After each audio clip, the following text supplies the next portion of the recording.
ঈদ জামাতের জন্য প্রস্তুত সিলেট। প্রধান জামাত সকাল 8:30টায় শাহী ঈদগাহ ময়দানে থাকছে বিশেষ নিরাপত্তা ব্যবস্থা। সিলেটে বিচারের অপেক্ষায় 6,000-এর বেশি নারী নির্যাতনের মামলা ঝুলে আছে। 16 থেকে 17 বছর আগের কেসও দ্রুত নিষ্পত্তিতে আদালতের সংখ্যা বাড়ানোর দাবি। এবং খরার কবলে মৌলভীবাজারের চা বাগান নষ্ট হয়ে গেছে 25 থেকে 30% চারাগাছ। পাতার অভাবে বন্ধ কারখানা, সেচের জন্য ভর্তুকি দাবি।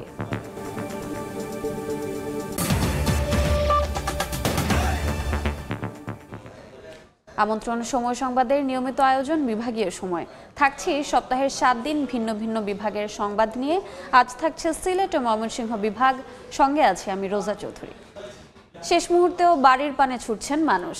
বাসে ট্রেনে করে যেভাবে পারছেন গন্তব্যে ফিরছেন। ঈদযাত্রার আরও খবর জানাতে ময়মনসিংহের বাইপাস মোড়ে আছেন সহকর্মী ওবায়দুল হক। সরাসরি যাচ্ছি তার কাছে। আজ চাঁদ দেখা গেলে কাল ঈদ উল ফিতর উদযাপন করবে দেশের মানুষ, তাই শেষ মুহূর্তে বাড়ির পানে ছুটছে মানুষজন কর্মস্থল থেকে। আমরা এখন আছি ময়মনসিংহ নগরীর দীঘারকান্দা বাইপাস মোড়ে। এখানে দেখতে পাচ্ছেন যেভাবে পারছে বাস, সিএনজি, ট্রাক, প্রাইভেট কার সহ বিভিন্ন যানবাহনের মাধ্যমে কিন্তু মানুষজন আজকে সকাল থেকেই কিন্তু বাড়ির দিকে ছুটছেন। এবং বিগত কয়েকদিনেও আমরা যেমন চাপ দেখেছি, আজকেও ঠিক একই রকম চাপ দেখছি। তবে মানুষজন যেটি বলছেন, যাত্রীরা যেটি বলছেন যে একেবারে স্বস্তির সাথে কিন্তু এই ঈদযাত্রা, তাদের স্বস্তি নিয়েই তারা ঈদযাত্রা করছেন। যদিও প্রখর রোদ রয়েছে, এই রোদের প্রখরতা বাড়িয়ে কিন্তু উচ্ছ্বাসের সাথে তারা তাদের ঈদযাত্রা করছেন এবং বাড়ির পরিবারের সদস্যদের সাথে ঈদের আনন্দ ভাগাভাগি করে নিতে তারা কিন্তু পিক আপ সহ নানাভাবে যেভাবে পারছেন আসলে তারা কিন্তু ছুটছেন। এখানে দেখা যায়, অন্যান্য সময় দেখা যায় এই জায়গায় বাইপাস মোড়ে, যেহেতু এই বাইপাস মোড় দিয়েই ময়মনসিংহ ছাড়াও নেত্রকোনা, কিশোরগঞ্জ, জামালপুর, শেরপুর জেলা এবং ময়মনসিংহ জেলার 7টি উপজেলার মানুষজন কিন্তু এই বাইপাস মোড় দিয়ে চলাচল করে। এখানে সবসময় ব্যাপক চাপ থাকে যানবাহনের। আজকে কিন্তু সেই যানবাহনের চাপ থাকলেও নেই কোনো যানজট। গাড়ি কিন্তু এখানে এসে বাইপাস মোড়ে, যেহেতু এখানে বেশ কিছু অটোরিকশা, সিএনজি দাঁড়ানো থাকে, এখানে কিছুটা ধীরগতি থাকলেও কিন্তু তারা বেশ স্বাচ্ছন্দ্যের সাথেই কিন্তু তাদের যে ঈদযাত্রা সেটি কিন্তু করতে পারছেন। তবে তারা যেটি অভিযোগ করেছেন যে স্বাভাবিক সময়ের তুলনায় কিছুটা বাড়তি ভাড়া গুনতে হচ্ছে এই যাত্রাপথে। তবে আমরা দেখেছি যে বিভিন্ন উপজেলা নির্বাহী কর্মকর্তা সহ আইনশৃঙ্খলা রক্ষাকারী বাহিনী তারা কিন্তু অভিযান পরিচালনা করছে যাতে যানবাহনগুলো বাড়তি ভাড়া না রাখতে পারে। তো এই ছিল ময়মনসিংহ থেকে ঈদযাত্রার সবশেষ খবর আমার কাছে। ঈদযাত্রার খবর জানতে যুক্ত ছিলাম ময়মনসিংহে। এদিকে ঈদ জামাতের জন্য পুরোপুরি প্রস্তুত সিলেট। শেষ মুহূর্তে চলছে পরিচ্ছন্নতা ও সৌন্দর্য বর্ধনের কাজ। নগরীর প্রধান জামাত হবে সকাল 8:30টায় শাহী ঈদগাহ ময়দানে। ঈদের জামাতকে ঘিরে মুসল্লিদের নানা সুযোগ সুবিধা সহ নেওয়া হয়েছে নিরাপত্তা ব্যবস্থা। নৌশাদ আহমদ চৌধুরীর ছবিতে আমিনুল ইসলামের রিপোর্ট। দীর্ঘ 1 মাসের সিয়াম সাধনার পর মুসলমানদের সবচেয়ে বড় ধর্মীয় উৎসব ঈদ উল ফিতরের নামাজ আদায়কে ঘিরে প্রস্তুতি নতুন রূপে সেজে উঠেছে সিলেটের প্রাচীনতম মুঘল স্থাপত্য শাহী ঈদগাহ ময়দান। শেষ মুহূর্তে চলছে পরিচ্ছন্নতা ও সৌন্দর্য বর্ধনের কাজ। ঈদের দিন নগরীর প্রধান জামাত হবে সকাল 8:30টায় শাহী ঈদগাহ ময়দানে। এতে অংশ নেবেন প্রায় 1.5 লাখ মুসল্লি। ইমামতি করবেন বন্দরবাজার জামে মসজিদের ইমাম মাওলানা কামাল উদ্দিন আহমেদ। সিটি কর্পোরেশনের পক্ষ থেকে মুসল্লিদের জন্য ব্যবস্থা করা হয়েছে সব ধরনের সুবিধা। নামাজের সকল প্রস্তুতি ইতিমধ্যে সম্পন্ন।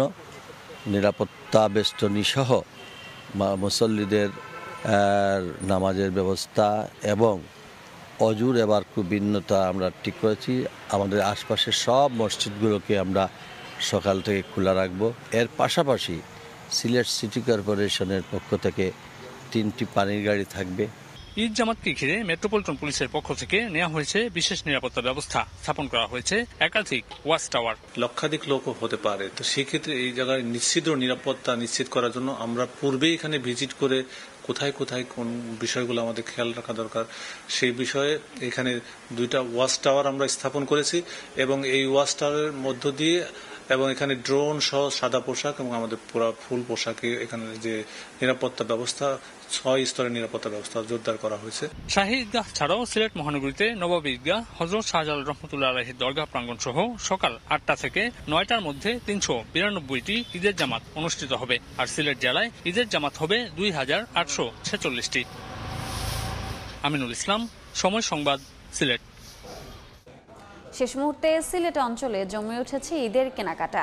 নগরীর শপিং মলগুলোতে উপচে পড়া ভিড়। এছাড়াও ঈদের জন্য সেমাই, চিনি সহ খাদ্যদ্রব্যও কিনছেন মানুষ। আরও তথ্য জানাতে এই মুহূর্তে সিলেট নগরীর নয়া সড়কে আছেন সহকর্মী আমিনুল ইসলাম ও হবিগঞ্জে আছেন রাশেদ আহমেদ খান। শুরুতে যাচ্ছি আমিনুলের কাছে। যদি একটু সরাসরি দেখাই, সিলেটের নয়া সড়ক এলাকাতে যে শপিং মলগুলো রয়েছে সেগুলোতে একদম শিশু থেকে শুরু করে সব বয়সী মানুষের যে কালেকশনগুলো ব্যবসায়ীরা সাজিয়েছেন সেই ব্যবসার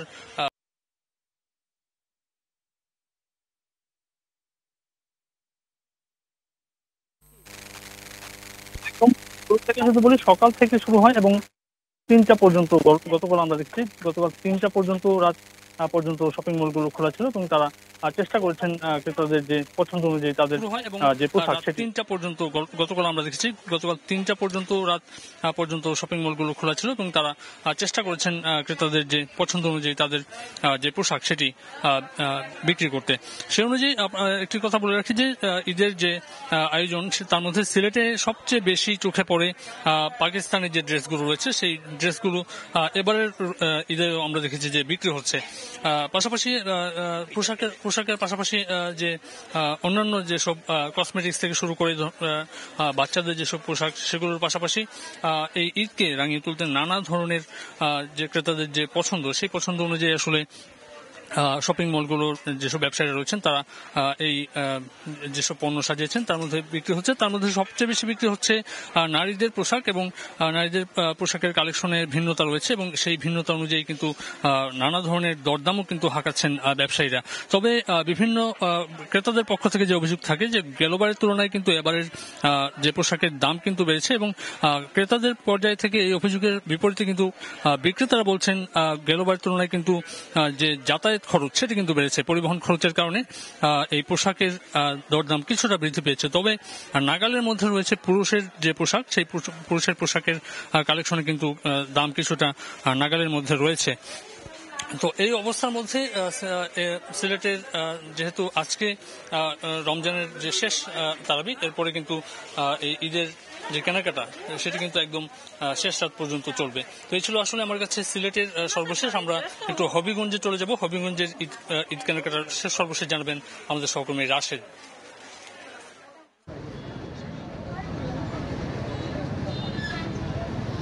রাত পোহালে হবিগঞ্জের ঈদের আমেজ শুরু হয়ে গেছে। রাত পোহালে ঈদ আশা করা যাচ্ছে এবং আজকে যে আমরা আসছি সকাল থেকে এখানে হবিগঞ্জের যে বিভিন্ন বাজার আছে পণ্য, বিশেষ করে খাদ্যদ্রব্য যে পণ্যগুলো বিক্রি হয়, এই খাদ্যদ্রব্যের যে ঈদের জন্য সব শেষ কেনাকাটা শুরু হয়েছে। আমরা এখন আছি হবিগঞ্জের শরীফ স্টোরে। এখানে হবিগঞ্জের সবচেয়ে বড় এটি পাইকারি বাজার এবং পাইকারি দোকান। এই স্টোরে আমরা দেখেছি সকাল থেকে এখানে যে কেনাকাটার জন্য যারা ক্রেতারা এখানে ভিড় করেছেন এবং বিশেষ করে ঈদের যে কেনাকাটা সেমাই, চিনি সহ যেসব পণ্য আছে সব পণ্য কেনার জন্য সকাল থেকে এখানে ভিড় করেছিলেন। আমরা এখনও দেখেছি যে বিভিন্ন নারী পুরুষ সহ বিভিন্ন এলাকা থেকে এই স্টোরে এসেছেন এবং তারা চিনি, সেমাই সহ ঈদের যে সর্বশেষ কেনাকাটা করার জন্য তারা এখানে ভিড় করেছেন।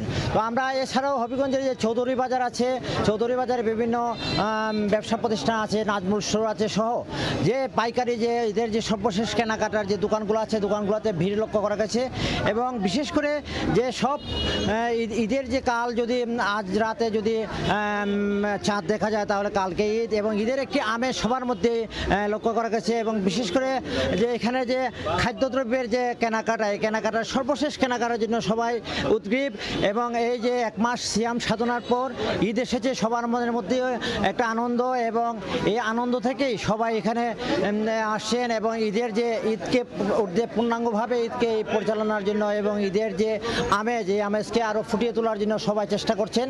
এবং আমরা দেখেছি যে হবিগঞ্জের বিভিন্ন এলাকা থেকে এখানে আসছেন ক্রেতারা, এবং এখানে আমরা যতটুকু জেনেছি যে এবার যে এখানে যে নির্দিষ্ট রেট আছে, এই রেটে এখানে বিক্রি হচ্ছে, এবং ক্রেতারা জানিয়েছেন যে এখানে শরীফ স্টোর সহ যে দোকানগুলো, পাইকারি দোকানগুলো আছে, এই দোকানগুলোতে এখানে যথাযোগ্য যে সরকারি রেট আছে এই রেট মতো বিক্রি হচ্ছে, এবং তারা এখান থেকে সুন্দরভাবে এবং যথাযথ যে বাজার দর মতোই এখানে তারা ক্রয় করতে পারছেন। তো এই ছিল আজকে ঈদের কেনাকাটার সর্বশেষ। শেষ মুহূর্তের ঈদ কেনাকাটার খবর জানছিলাম সিলেট এবং হবিগঞ্জ থেকে। বিভাগীয় সময় আরও থাকছে। 16 বছর আগে সেতু নির্মাণ হলেও আজও হয়নি সংযোগ সড়ক। যাতায়াতে চরম দুর্ভোগে ময়মনসিংহের 10 গ্রামের বাসিন্দা। ঈদের পর ব্যবস্থা নেওয়ার আশ্বাস কর্তৃপক্ষের। দৃষ্টান্তমূলক শাস্তি না হওয়া, বিচার কাজে দীর্ঘসূত্রতা, তদন্ত রিপোর্ট প্রদানে বিলম্বের কারণে দেশের নারী নির্যাতনের হার মারাত্মকভাবে বেড়েছে। নারী নির্যাতন মামলার দ্রুত নিষ্পত্তি করার দাবি সংশ্লিষ্টদের। নৌশাদ আহমদ চৌধুরীর ক্যামেরায় বিস্তারিত ইকরামুল কবিরের প্রতিবেদনে। 2020 সালের 25 সেপ্টেম্বর সিলেট এমসি কলেজের ছাত্রাবাসে স্বামীকে আটকে রেখে এক তরুণীকে সংঘবদ্ধ ধর্ষণ করা হয়। ওই নারীর স্বামীর করা মামলায় ছাত্রলীগের রাজনীতির সঙ্গে জড়িত 8 আসামিকে অভিযুক্ত করে 2020 সালের 3 ডিসেম্বর মামলার অভিযুক্তপত্র আদালতে জমা দেয় পুলিশ। অভিযুক্তরা সিলেট কেন্দ্রীয় কারাগারে রয়েছে। 6 জনের সঙ্গে ডিএনএ টেস্টও মিল পাওয়া গেছে। তবে তদন্তকালীন ক্ষমতাসীন আওয়ামী লীগের ভাতৃপ্রতিম সংগঠন ছাত্রলীগের নেতা হওয়ায় এতদিনেও শুরু হয়নি মামলার কার্যক্রম। ওই পরিচয়ের কারণে সম্ভবত ওনারা রাষ্ট্রপক্ষ হয়েও আবার অ্যাপিলেট ডিভিশনে ওই আদেশটাকে চ্যালেঞ্জ করে বসলেন যে ওই যে দ্রুত বিচারে যাওয়ার যাতে না হয় এবং এটা আটকে থাকে। সংশ্লিষ্টরা জানান, সিলেটের নারী নির্যাতন দমন ট্রাইব্যুনালে 6000-এরও বেশি মামলা বিচারের অপেক্ষায় আছে, যার মধ্যে 16 থেকে 17 বছরের পুরানো মামলা রয়েছে। মামলার দীর্ঘসূত্রিতায় মামলার আগ্রহ হারিয়ে ফেলেন বাদী। মামলার দ্রুত নিষ্পত্তিতে আদালত বাড়ানোর দাবি আইনজীবীদের। নারী ও শিশু নির্যাতন দমন ট্রাইব্যুনালে একটা মাত্র ট্রাইব্যুনাল অবস্থানটা বিভাগীয় শহর। এখানে এত মামলার জর্জে একটা মামলা জামিন হওয়ার পরে পরবর্তী তারিখে ট্রায়াল পেশ করবো, আসামি ডেটটাই ভুলে যায়, গুছাও ভুলে যায় অনেক সময়। এখানে যদি জেলা একটা এবং মহানগরে আরেকটা, দুইটা অন্তত পক্ষে যদি নারী শিশু নির্যাতন দমন ট্রাইব্যুনাল দেওয়া হয় তাহলে সিলেটের জনগণ উপকৃত হবে। আইনজীবীরা বলছেন, নারী নির্যাতনের বড় ধরনের সাজার নজির পাওয়া যাচ্ছে না, তাই অপরাধও কমছে না। আমাদের সামনে এরকম উদাহরণ নাই যে এরকম রেপ করলে সে তার ফাঁসি কার্যকর হয়েছে। আইন প্রয়োগের ক্ষেত্রে আমরা ঘাটতি দেখছি। 17 মার্চ হাইকোর্ট আদেশ দেন, সিলেটের এমসি কলেজ ছাত্রাবাসে সংঘবদ্ধ গৃহবধূকে ধর্ষণ এবং চাঁদাবাজি ও ছিনতাইয়ের 2 মামলার বিচার কাজ দ্রুত বিচার ট্রাইব্যুনালেই হবে। নারী নির্যাতন মামলাগুলো দ্রুত নিষ্পত্তি করে আসামিদের দৃষ্টান্তমূলক শাস্তির আওতায় আনা গেলে নারী নির্যাতন অনেকটাই কমবে বলে মনে করছেন আইনজীবীরা। সিলেটের আদালত প্রাঙ্গণ থেকে ইকরামুল কবির, সময় সংবাদ। বিভাগীয় সময় আরও থাকছে। লম্বা ছুটি উপভোগে সাতছড়ি জাতীয় উদ্যানে ভ্রমণ পিপাসুরা। প্রকৃতিতে খুঁজছেন প্রশান্তি, সুযোগ সুবিধা বাড়ানোর দাবি, সচেতনতা বৃদ্ধিতে কাজ করছে উদ্যান কর্তৃপক্ষ। সংযোগ সড়কের অভাবে দুর্ভোগ পোহাচ্ছেন ময়মনসিংহের ধোবাউড়া উপজেলার দক্ষিণ মাইজপাড়া ইউনিয়নের 10 গ্রামের বাসিন্দা। 16 বছর ধরে যাতায়াতে ভোগান্তি নিরসনে নেওয়া হয়নি কোনো উদ্যোগ। সময় সংবাদের মাধ্যমে বিষয়টি জানতে পেরে ঈদের পর ব্যবস্থা নেওয়ার আশ্বাস কর্তৃপক্ষের। ময়মনসিংহের ধোবাউড়া উপজেলার দক্ষিণ মাইজপাড়া ইউনিয়নের মকরম খালের দুপাশের ভল্লভপুর, কাশীপুর, রাংসিনপুর, বাগপাড়া সহ আরও কয়েকটি গ্রামকে সংযোগ করেছে এই একটিমাত্র সেতু। মানুষের যাতায়াতে কষ্ট লাঘবে 2009 সালে খালের উপর 18 লাখ টাকা ব্যয়ে 18 ফুট সেতুটি নির্মাণ করা হয়, কিন্তু নির্মাণের পর থেকে কখনো এই সেতুর সুফল ভোগ করতে পারছেন না গ্রামবাসী। বাঁশের ব্রিজ 15 দিন যায় না, ভাঙ্গে জায়গা ফুন্ডার লই মানে মানুষ পড়িয়া যায়। একটা রোগী অসুস্থ হলে এদিক থেকে ওইদিকে নেওয়া যায় না। এলাকাবাসীর অভিযোগ, সেতু নির্মাণ হলেও দুপাশে নেই কোনো সংযোগ সড়ক। গ্রামবাসী মিলে সেতুতে উঠতে বাঁশের পাটাতন দিলেও মাঝে মধ্যেই ভেঙে পড়ে। অযত্ন অবহেলায় এরই মধ্যে ভেঙে গেছে সেতুর রেলিং সহ বিভিন্ন অংশ। ফলে দুর্ভোগের শেষ নেই স্থানীয়দের। সংযোগ সড়ক সহ নতুন সেতু নির্মাণের দাবি তাদের। গাতলা দিয়ে নাইলে ব্রিজ ভাঙ্গা নিয়ে লেগা পারে যে বুড়া বানা পোলা পানে চেয়ারম্যানরা কইলে ঠিক করে দেয় না, করে আমরা নিজেরা মাঝে মাঝে ঠিক করি। দ্রুত ব্যবস্থা নেওয়ার আশ্বাস উপজেলা প্রশাসনের। সংশ্লিষ্ট যে দপ্তর আছে দপ্তরে এগুলো নিয়মিত তদারকি সহ এমার্জেন্সি একটা অগ্রাধিকার তালিকা করে মেইনটেনেন্সের জন্য বলেছি। কাজ চলমান আছে, ইনশাল্লাহ ভালো ফলাফল সামনে দেখতে পাবো আমরা। সেতুটি দিয়ে কৃষি নির্ভর অন্তত 10 গ্রামের কয়েক হাজার মানুষ প্রতিদিন যাতায়াত করে। ওবায়দুল হক, সময় সংবাদ, ময়মনসিংহ। খরার কবলে পড়ে নষ্ট হয়ে যাচ্ছে মৌলভীবাজারের চা বাগানগুলো। এরই মধ্যে প্রায় 25 থেকে 30% বাগানের চারা ক্ষতিগ্রস্ত হয়েছে। সেচের জন্য সরকারের কাছে ভর্তুকি দাবি সংশ্লিষ্টদের। চা গাছের সবুজ পাতা পানির অভাবে ধারণ করেছে ধূসর রং। গাছের গোড়ার মাটি ফেটে চৌচির হয়ে গেছে। দীর্ঘদিন ধরে বৃষ্টি না হওয়ায় মৌলভীবাজারের চা বাগানগুলোতে মরে যাচ্ছে গাছ। এরই মধ্যে খরার কারণে জেলার 25 থেকে 30% বাগানের চারা গাছ নষ্ট হয়ে গেছে। কাঙ্ক্ষিত নতুন কুড়ি বা চা পাতার অভাবে অধিকাংশ কারখানা চালু করা যায়নি। এতে গেল বছরের মতো এই বছরও চায়ের উৎপাদন লক্ষ্যমাত্রা পূরণ নিয়ে দেখা দিয়েছে সংশয়। পাতা নাই, গাছ মরে যাইতে আছে, বৃষ্টি নাই, ঝড় নাই। গেল বছর আমরা অনেক পাতা তুলছি, কিন্তু এবার আর পাতা পাই না। গাছের অবস্থা ভালো নাই। আমরা চা শ্রমিকরা খুব দুঃখে বসবাস করছি। মূল কারণ হলো বৃষ্টি যদি হয় অচিরেই এসব সমস্যার সমাধান হবে। আবহাওয়া অফিস জানায় গত বছর মার্চ মাসে 48 মিলিমিটার বৃষ্টিপাত রেকর্ড করা হয়, আর চলতি বছর মার্চে এসে বৃষ্টিপাত হয়েছে মাত্র 4 মিলিমিটার। আগামী কয়েকদিনে বৃষ্টিপাতের সম্ভাবনা দেখা যাচ্ছে না, এবং এই অতি খরা এটা জলবায়ু পরিবর্তনের একটা প্রভাব বলে মনে করা হয়। খরা মোকাবেলায় সেচের জন্য সরকারের পক্ষ থেকে ভর্তুকির দাবি জানিয়েছে বাংলাদেশ টি অ্যাসোসিয়েশনের সিলেট শাখার চেয়ারম্যান। আর লোকসান কমাতে নানা পরামর্শ দিলেন চা বিশেষজ্ঞ। আগামী মাসগুলোতে যদি আমরা পর্যাপ্ত বৃষ্টি এবং সানলাইট পাই তাহলে হয়তো আমরা কভার করতে পারবো কিছুটা। চা গাছ 18 থেকে 29 ডিগ্রি সেলসিয়াসে চমৎকারভাবে সালোক সংশ্লেষণ প্রক্রিয়াটা অব্যাহত রাখতে পারে। এই জন্য প্রথম মোক্ষম টুল হলো ছায়াতরু। বাংলাদেশ চা বোর্ডের দেয়া তথ্য মতে চলতি বছর দেশে 10 কোটি 30 লাখ কেজি চা উৎপাদনের লক্ষ্যমাত্রা নির্ধারণ করা হয়। সময় সংবাদ, মৌলভীবাজার। ঈদের ছুটিতে হবিগঞ্জের সাতছড়ি জাতীয় উদ্যানে এসেছেন প্রকৃতি প্রেমীরা। শহর ছেড়ে প্রকৃতির মাঝে প্রশান্তি খুঁজছেন তারা। রাশেদ আহমদ খানের তথ্য ও ছবি নিয়ে রিপোর্ট।